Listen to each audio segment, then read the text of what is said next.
If you're trying to grow out your old hair color, whether you're going lighter, you want to go back to your natural color, or you finally have decided to embrace your gray, you've got several options to make the process look intentional and your roots a little less harsh. I've helped many different clients transition back to their natural hair color, and I've also gone through this process a few times myself. So in this video, I'm going to walk you through 5 different methods for how to grow out your old hair color, and we'll go over the upkeep as well as the general cost so that you can determine which of these methods is going to be best for your situation.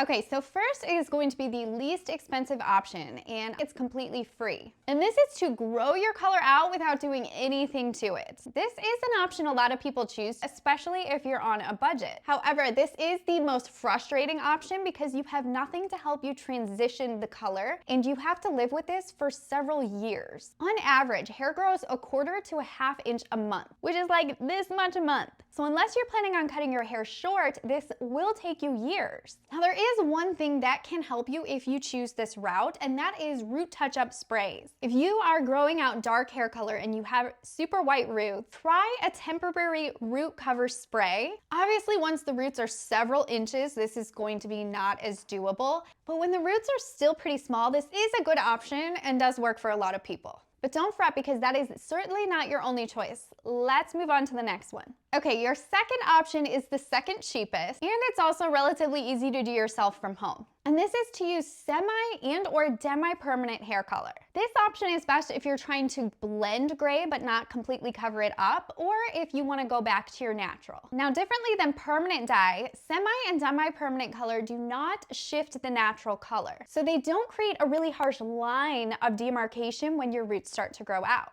They just fade from the hair and they blend really nicely. Now for best longevity, I suggest starting with a demi-permanent and then using a semi-permanent color depositing shampoo or conditioner to maintain that color from that point forward. Or if you want least commitment and you just want to test this out, you can start with using the semi-permanent color like I did in this video above. But if you have the opposite going on and you have gray that you're trying to blend in with darker ends, you would only apply that demi-permanent to your root color. Then as it grows out, it's going to be a much softer line. You're not going to have that harsh root like you do with permanent color. Now, if you use demi-permanent, that's going to last you a bit longer. I would say 8 to 12 weeks. And you can do this yourself or get it done in the salon. If you get it done in the salon, you would just be getting a gloss or a toner, which is typically a lot cheaper than a full-on color service. Now, if you want to get the most longevity out of this, I suggest doing the demi-permanent and then using the semi-permanent on top of it to maintain it. That way you can probably just do your demi-permanent once and then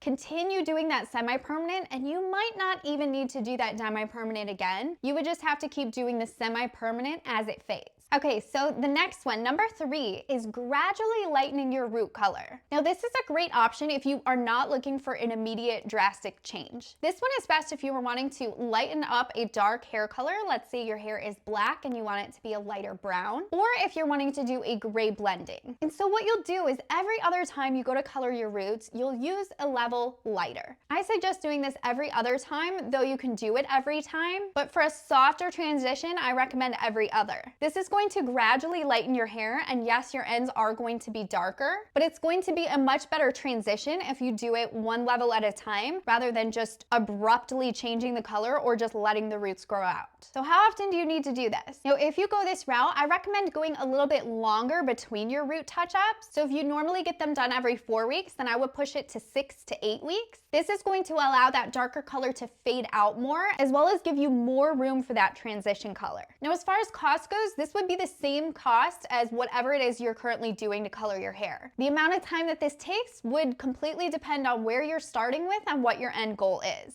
Okay, so number 4 is highlights and or lowlights. And this works best if you are trying to go back to your natural color, blend your gray, or lighten up your overall hair color. And this is done by highlighting and or lowlighting your hair to create more of a blend or transition.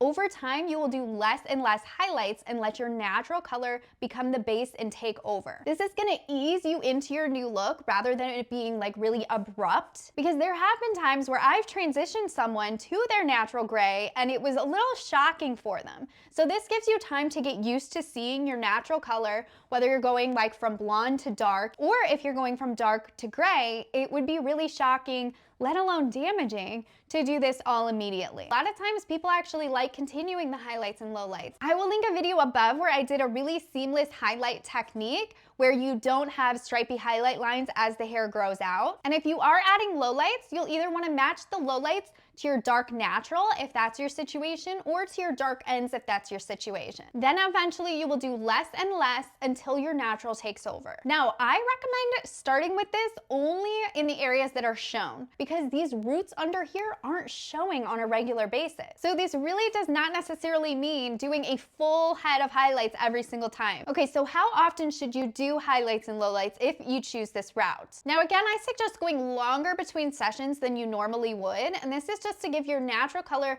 the opportunity to start growing in. Otherwise, you're gonna be overdoing it, so giving yourself more time is always better. But ultimately, I would recommend not highlighting or lowlighting any sooner than 8 weeks. This could be somewhere between $75 to $150. It does depend on what you're starting with and what salon you go to. All right, now it's time for the bad daddy, the bleach and tone, or the corrective color service. Now this is where we are taking years of hair color and we are removing it and going solid gray or platinum blonde. This is not really a blending service, so if you're looking to just gradually do this transition, this is not the option for you. This option is also not for the faint of heart. It is very expensive and it takes hours and hours and sometimes months to get done properly. So there's a reason that this is the last suggestion that I have for you, because it is my least recommended. While you will get your results much quicker, it is extremely expensive and it can be very damaging to your hair. So basically, all of the color that you have in your hair currently will be stripped out of your hair and then toned to match your natural color or whatever color it is you're going for. This will take all day, so typically